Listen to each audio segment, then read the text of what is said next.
Greetings from Pintpot.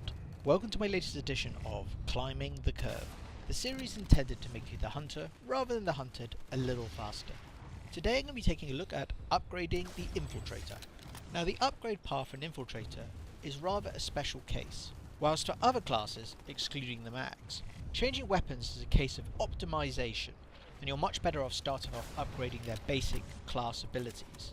For the Infiltrator, it literally cannot fulfill some of its roles unless you do change its weapon. Therefore, unlike the other classes, I am going to take a look at their basic weapon setup. It also has the unfortunate implication that upgrading an Infiltrator away from its basic startup build can become a little expensive. However, to start, I'm going to look at their default abilities. Now the class defining ability is its Cloaking device. There are two variations of this. The default is the Hunter Cloaking device. The alternative is the Nano Armour Cloaking device. Now for new players, I would simply stick with the Hunter Cloaking device. The reason being that it gives you a longer period of being cloaked than the alternative. Having a longer duration cloak is much more forgiving when you're just starting to get used to the class. It allows you to cover longer distances of open ground when cloaked, and is generally more of a forgiving ability. Therefore my advice is stick with the default. Now the duration of the cloaking device is the same regardless of what rank you're on, which is 11 seconds. However, upgrading it improves the regeneration time. In other words, it allows you to be cloaked more frequently. Now if you're using your Infiltrator more for a sniping role, upgrading this is less essential than if you're going to use it in close quarters combat. This is because you should be able to retreat into cover whilst your shield regenerates. Whilst in close quarters combat, you probably do not have that luxury. However, longer periods waiting for your shield to recover translates to less time sniping. So you should still be looking to improve this basic ability. Therefore, if you're looking to use your Infiltrator as a sniper, I'd be looking to invest at least 60 certs to take it up to rank 2. This will improve your regeneration rate by 20%. Now in close quarters combat, really you should be looking to upgrade it to rank 4. For a total investment of 310 certs. This is because in close quarters combat you frequently don't have the luxury of going to hide somewhere to allow your shields to regenerate. Therefore minimizing downtime on your shield availability is crucial. Now when it comes to the suit slot, for your basic build I'd recommend either Nanoweave armor or flak armor. As a sniper, which you should go for kind of depends what distance you're engaging the enemy at. If you're sniping from closer range, I'd go with Nanoweave armor as you're vulnerable to small arms fire. At longer distances, I'd go with flak armor as you're more likely to be attacked by explosives from planes or tanks. Now an alternative is the ammunition belt. I don't usually recommend this to newer players as the chances of you surviving long enough to use all your ammo isn't terribly high. Snipers however are a bit of an exception, as if you play conservatively you could potentially last quite a long time. Plus in some circumstances it can take you a bit longer to run to a really nice sniping position. Therefore it's a real pain returning to base to resupply. So if you find that you're surviving for long periods of time as a sniper, I'd look at the ammunition belt.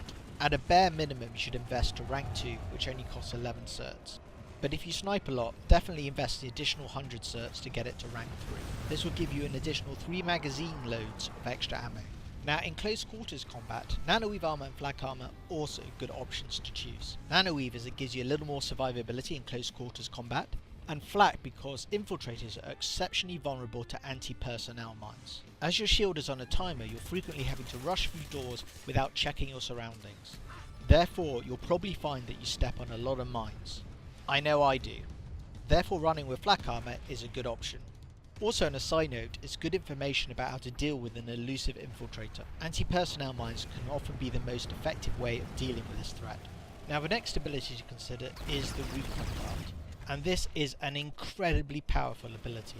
As someone who primarily plays the light assault and heavy assault class, this can absolutely make or break a fight. What it does is set out a motion detector device covering a certain radius. Any movement within that radius will come up on the minimap. So for light assaults in particular, it shuts down a lot of your capacity to flank the enemy. A base covered with recon darts gives you invaluable information concerning enemy movement. However, the kicker is upgrading it to the higher levels is incredibly expensive. So as a newer player, I'll be looking to take it up to rank 2. This gives you increased radius and duration, but doesn't increase the number you can carry. Therefore, unless you're standing on top of an engineer ammunition pack, you'll have to be frugal about how you use them. However, if there's one piece of advice I can give, is do use them. If you see a control point being turned and there's no dart over it, fire a dart. Do this even if you're a sniper. Trust me, to the grunt on the ground it will make all the difference. They are also the best way of tracking down SMG infiltrators. When you have a lot more certs to spare, you can worry about upgrading the Recon dart to its higher and much more potent levels. Now the next thing to consider is the utility slot. Now in this, I would be looking to put in a Medikit. This upgrade has the advantage of being universal, i.e. it affects all classes once you unlock it. The Medikit is useful as both a sniper and in close quarters combat. It gives you back pretty much 85% of your health. Don't choose the regen option because this gets turned off when you cloak. The alternative is anti-personnel mines. Again, these are good, but can start to get a little expensive on the upgrade front. Personally, I would stick with Medikits until you can afford both upgrades, costing a total of 600 certs. I would ignore grenades to start off with. The MP grenade is nice, but probably not worth a cert investment at this stage. Stick with the default frag, it's always useful. Now the final class ability to consider is its hacking ability.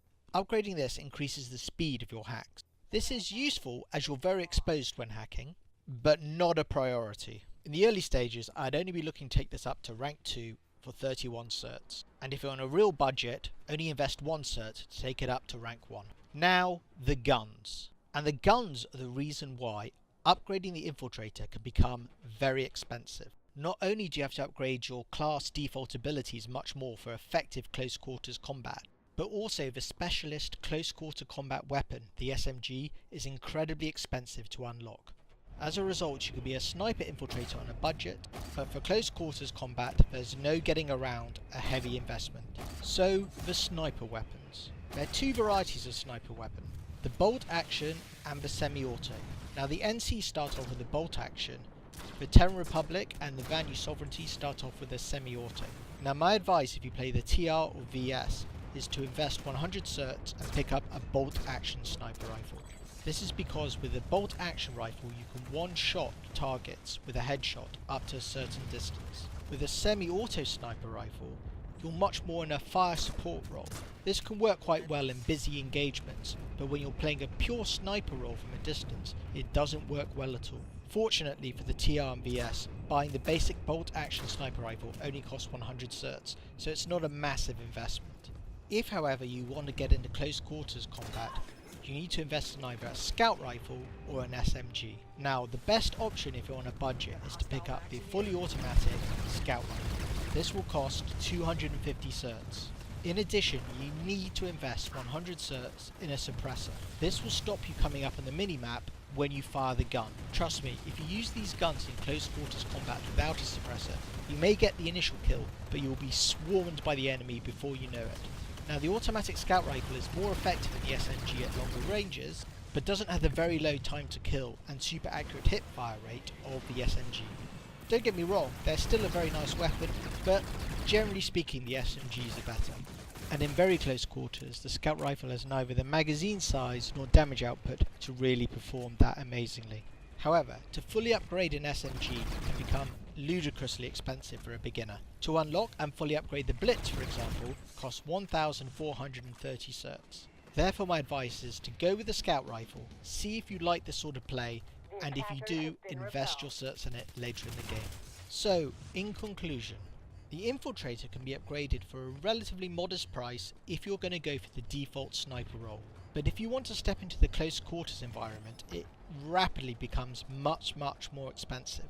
However, of all the classes, the Infiltrator seems to be the one where people love it so much they end up playing it pretty much exclusively.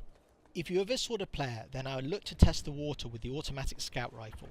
If you really enjoy this sort of play, then it's time to save your certs and invest in an SMG.